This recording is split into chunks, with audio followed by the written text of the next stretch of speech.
Untuk itu saya mulakan dengan Syekh, silakan. Assalamualaikum warahmatullahi taala wabarakatuh. Bismillahirrahmanirrahim. Terima kasih Yang Berhormat Tan Sri Tuan Dipertua berdiri bersama saya hari ini untuk memberikan sokongan padu kepada Malaysia bahawa kita mempunyai suara yang tegas dan negara kita yang jauh di sini mempunyai kekuatan apabila kita menyatakan penindasan kepada rakyat Palestin itu antara puncanya adalah kegagalan dunia untuk menghentikan keganasan Israel, walaupun dilihat dalam dunia yang moden ini negara-negara yang maju itu mempunyai pelbagai kekuatan tetapi mereka sangat naif berkaitan kemanusiaan dan telah membiarkan kemusnahan kepada rakyat di Gaza itu. Sidang KAS yang akan dihadiri oleh Malaysia ini bagi pihak kami di Perikatan Nasional memohon untuk Yang Amat Berhormat Perdana Menteri menyatakan pendirian tegas kita bahawa kita sangat konsisten. Penindasan kepada rakyat Palestin itu perlu dihentikan segera, termasuklah genjatan senjata yang sepenuhnya yang dipohon oleh pihak berkuasa Hamas di wilayah Gaza itu. Apa yang sedang berlaku di utara, di Jabalia ketika ini, ribuan yang sedang beratur panjang untuk mendapatkan sebuku roti, mereka akan terbunuh sama ada mereka kebuluran ataupun mereka akan dibom oleh rejim Israel yang ganas itu. Keputusan Knesset Israel untuk menutup UNRWA itu perlu dikecam habis-habisan oleh Malaysia dan seluruh dunia. Dan pada hari ini beberapa pandangan saya bahawa kita Malaysia perlu tegas, termasuklah bagaimana Malaysia ingin memberi sumbangan yang lebih kukuh dari segi dana UNRWA itu bagi kita memastikan UNRWA ini dapat diteruskan usaha ataupun bantuan kemanusiaan kepada rakyat Gaza itu. Saya mohon untuk Yang Berhormat Perdana Menteri mengumumkan jumlah yang akan diberikan kepada tabung UNRWA ini. Yang kedua, saya melihat bahawa kita juga perlu disebut tadi konsistensi. Kita menyatakan bahawa kita tidak akan mengiktiraf Israel ini secara langsung ataupun tidak langsung. Apa yang menjadi polemik sekarang ini perlu diperjelaskan oleh pihak kerajaan ketika mana ramai aktivis Palestin menyatakan kerajaan perlu menyemak kembali penjualan saham MAHB kepada GIP, BlackRock ini. Ini telah jelas ya. Apabila United Nations Human Rights telah memberi amaran kepada negara-negara ataupun syarikat-syarikat supaya tidak ada hubungan langsung dengan penjualan senjata kepada Israel. Telah diumumkan bahawa GIP telah dipunyai oleh BlackRock dan BlackRock telah pun menguasai saham Lockheed Martin, iaitu antara syarikat pembekal terbesar senjata kepada Israel. Lebih 7.79 pemilikan Lockheed Martin ini. Disebut oleh United Nations Human Rights, states and companies dengan izin, state and companies must end arms transfer to Israel immediately or risk responsibility for human rights violation yang disebut oleh UN expert. Jadi ini perlu diambil perhatian. MAHB mempunyai risiko untuk didakwa jika diteruskan penjualan saham ini. Mohon Yang Amat Perdana Menteri membuat keputusan tegas bahawa kita konsisten. Kita tidak mahu ada pihak mengatakan ketika kita sedang memberi susu kepada anak-anak di Gaza, dalam masa yang sama kita memberi pisau ataupun hulu pisau itu kepada musuh untuk membunuh anak-anak di Palestin itu. Tuan Ketua, seterusnya saya ingin mohon untuk Yang Amat Berhormat Perdana Menteri menjelaskan bagaimana operasi Op Ihsan yang dilancarkan di Dewan kita ini beberapa bulan dahulu ataupun lebih setahun yang lalu. Adakah operasi Op Ihsan ini akan diteruskan dan bagaimana keadaan di lapangan di sana sama ketika mana di sempadan Rafah itu masih lagi ditutup, bantuan masih disekat, dan saya yakin kita dapat mengambil semangat sukarelawan seluruh dunia yang cuba masuk ke dalam Gaza, termasuk dalam laporan terbaru Mercy Indonesia yang telah pun diberi mandat oleh kerajaannya untuk membantu di lapangan, di hospital-hospital yang telah lumpuh di Gaza sana. Tuan yang dipertua, yang terakhirnya, untuk kita lebih konsisten bagi pihak Malaysia, kita tidak lagi boleh mengatakan bahawa cara untuk penyelesaian kepada konflik Israel-Palestin dengan two-state solution ini sudah tidak relevan pada ketika ini. Ketika mana two-state solution ini tidak pun sedikit diendahkan oleh Israel. Bahkan dia dengan begitu angkuh untuk mewujudkan Israel Raya yang mereka nak menguasai seluruh sebahagian daripada Asia Barat itu. Dan kenapa kita masih tengiang-yang ataupun kita masih disebut pipi tak mancung, pipi kita ni maknanya cuba untuk hidung tak mancung, pipi tersorong-sorong, kita menyebut two-state solution. Padahal Israel tidak mengendahkan, dan kita menyatakan pembebasan Israel, pembebasan Palestin yang mutlak adalah hak rakyat Palestin, dan perjuangan kita yang akan diteruskan yang telah dilaksanakan oleh pejuang-pejuang Hamas, termasuk Syahid Ismail Haniyeh, Syahid Yahya Sinwar, yang mereka telah pun menjadi pejuang sejati kepada rakyat Palestin. Tuan Dipertua, bagi pihak kami menyokong usaha yang dibuat oleh kerajaan Malaysia. Terima kasih. Baik. Baik, Yang Berhormat, sekarang saya jemput Yang Berhormat Perdana Menteri untuk menjawab. Terima kasih Yang Berhormat Sik dan Ledang yang memberikan kerjasama dan penerangan yang akan membantu usaha kerajaan dan pendirian saya di Riyadh nanti insya-Allah. Soal dia, setahun berlalu kenyataan-kenyataan keras telah dilakukan, dan kalau setakat Malaysia seperti yang Tuan tahu berdepan dengan Presiden Amerika Syarikat atau Perdana Menteri Jepun atau Chancellor Jerman, dan ini bukan perkara yang mudah kerana kita mengambil kira pertimbangan kepentingan pelaburan pekerjaan rakyat. Tapi untuk isu kemanusiaan dan menentang kezaliman, penjajahan, kita tetap berdiri teguh, berprinsip, sehingga juga ada sedikit kerugian umpamanya bila kita putuskan untuk membatalkan semua pendaratan kapal ZIM ke Malaysia yang diizinkan sebelumnya. Tetapi saya ingin memberi jaminan bahawa negara sebagai negara bebas dan merdeka, berdaulat, dan kita punyai prinsip dan pendirian menegakkan keadilan di mana jua, hal ini tidak boleh dipertikai. Kita akan terus dengan lebih tegas. Soalan ditanya oleh Sik dan Ledang tentang dukungan keberadaan UNRWA. Dukungan kemanusiaan dari segi bantuan wang tunai itu lebih 100 juta ringgit telah dimaklum sebelum ini.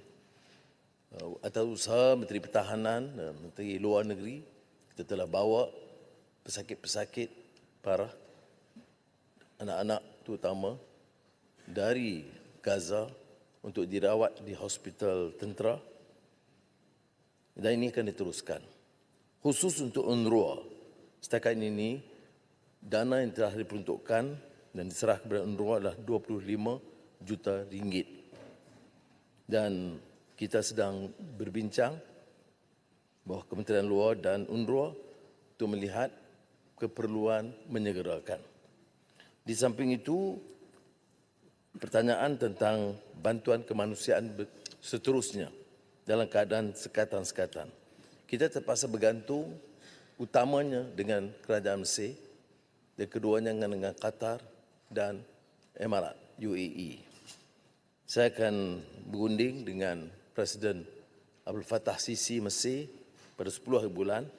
Pertama, mengucapkan terima kasih kerana Mesir beri laluan khas kepada usaha bantuan kemanusiaan Malaysia ke Rafah, tapi sekarang dihalang oleh Israel. Maka bantuan badan risikan dan juga kerajaan Mesir sangat kritikal. Setakat ini kita tidak hadapi apa-apa masalah dengan kerajaan Mesir atas kerjasama yang diberikan oleh Presiden. Namun hal ini harus dijadikan suatu strategi utama, terutama negara Arab yang berjiran, kerana peninggalan mereka itu akan menentukan sama ada bantuan itu lebih berkesan atau tidak. Saya setuju dengan gesaan kedua-dua ahli parlimen bahawa sebenarnya yang dicadangkan itulah pembebasan mutlak. Tidak ada negara di dunia yang harus mengizinkan penjajahan. Apa yang berlaku di tebing barat, Gaza, wilayah Palestin ini adalah penjajahan. Dan negara Israel itu hanya ditubuh pada tahun 1948. Itu pun atas gesaan kerajaan Inggris dan sikap conscience Jerman dan Eropah kerana apa yang mereka lakukan terhadap orang Yahudi dengan negara mereka. Kita semua maklum. Pendirian Malaysia ini terikat dengan secara pragmatik apa yang boleh dilakukan. Kita boleh tuntut apa sahaja.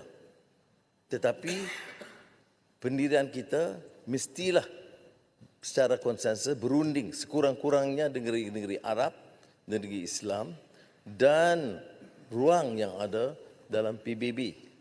Sebab itu pendirian kita masih tidak berganjak dari pembebasan mutlak. Langkah awal yang disebut ialah two-state solution.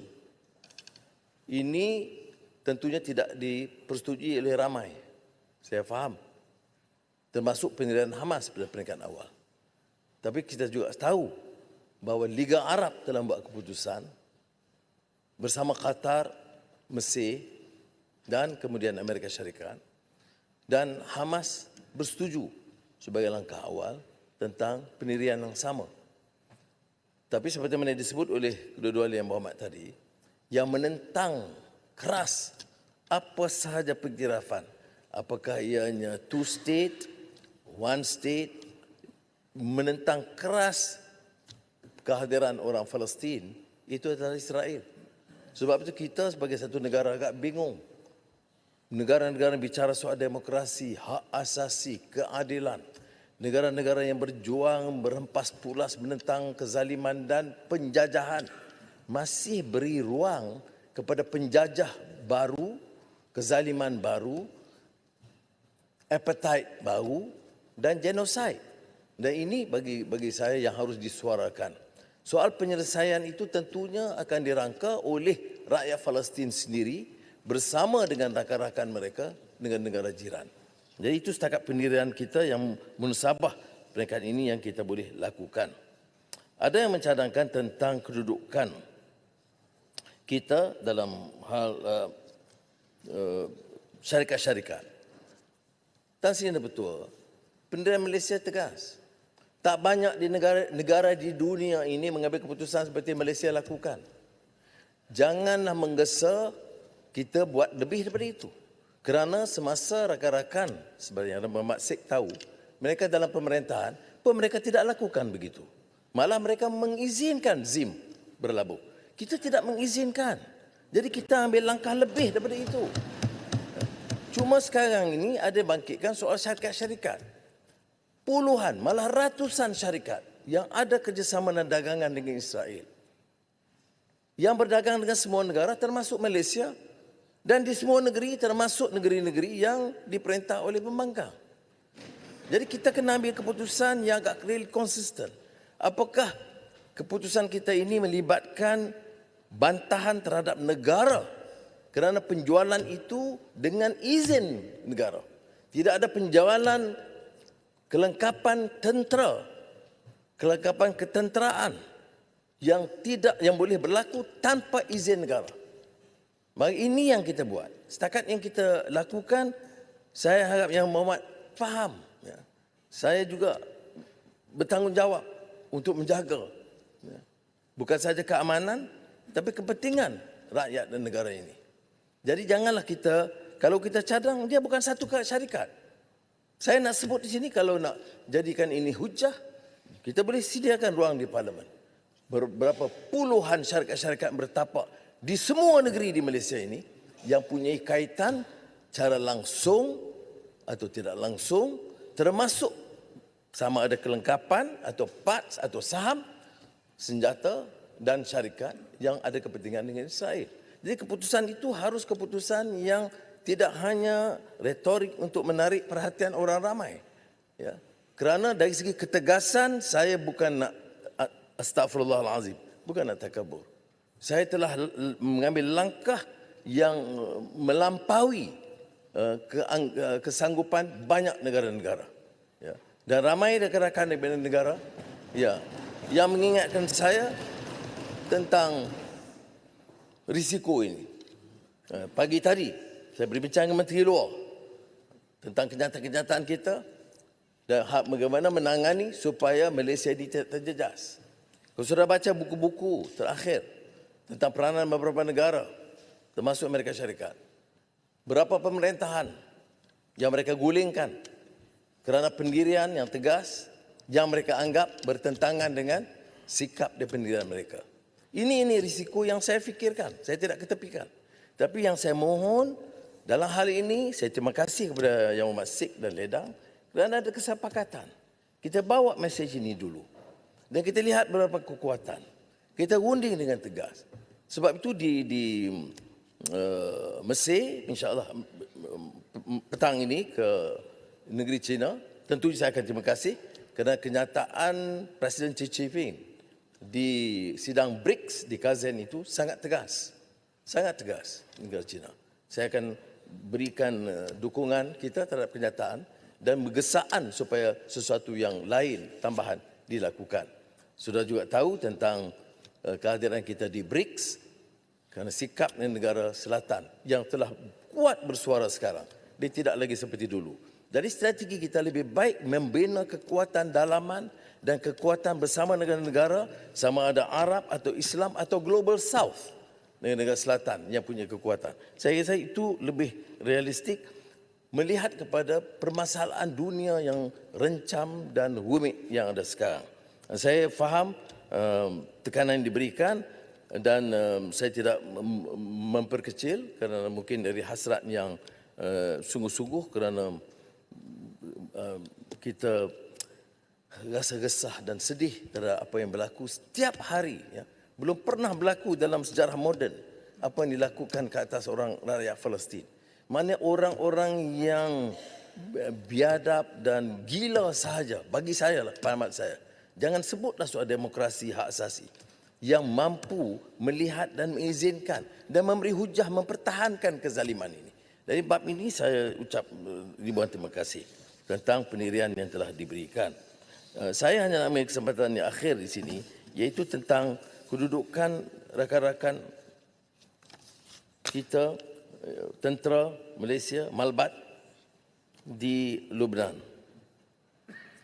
Kita melalui Menteri Pertahanan berhubungan dengan petugas di sana hampir harian, melihat keberadaan mereka, keselamatan mereka. Tapi ini kita terikat dengan UNIFIL, pendirian Pertubuhan Bersama Bersatu. Dan setakat ini, Duta Besar masih di Beirut, masih memantau keadaan dan ada giliran penukaran pasukan yang ada kepada pasukan baru kerana mereka tamat tempoh. Dia yang akan tiba di sini di sekitar 6 hingga 19 November dan kemudian penggantian kumpulan ke Malbat yang lain. Malaysia bersama-sama 33 buah negara adalah penyumbang anggota UNIFIL. Yang lain telah membuat kenyataan bersama yang diterajui oleh Poland mengecam tindakan serangan Israel. Tan Sri betul. Negara kuasa besar pun ya, dalam sejarah mutakhir tidak segila dan sekejam dan sezalim Israel seperti yang berlaku sekarang. Jarang dalam sejarah kita lihat umpamanya sanggup mengenepikan semua peraturan dunia, semua hukum dan undang-undang, sehingga melibatkan risiko ke atas petugas-petugas PBB di Lubnan. Sebab itu atas inisiatif Poland, kita menyokong dan melakukan kenyataan bersama oleh 33 buah negara yang mengutuk serangan itu dan tetapi sementara itu tetap mempertahankan keperluan mengekalkan UNIFIL untuk keselamatan rantau yang bertelagah selama ini. Jadi ini pendirian kita tentu ada yang menggesa supaya kita menarik balik pulang, tetapi pendirian kita adalah pendirian bersama dengan pasukan UNIFIL dan kita buat keputusan bersama. Malaysia, Indonesia dan pasukan Malaysia itu disertai oleh Brunei dan ini pendirian bersama yang kita ambil. Sekali lagi saya ucap terima kasih kepada rakan-rakan semua ahli yang berhormat, termasuk 2 jurucakap dan insya-Allah kita akan lakukan sebaiknya. Assalamualaikum warahmatullahi wabarakatuh.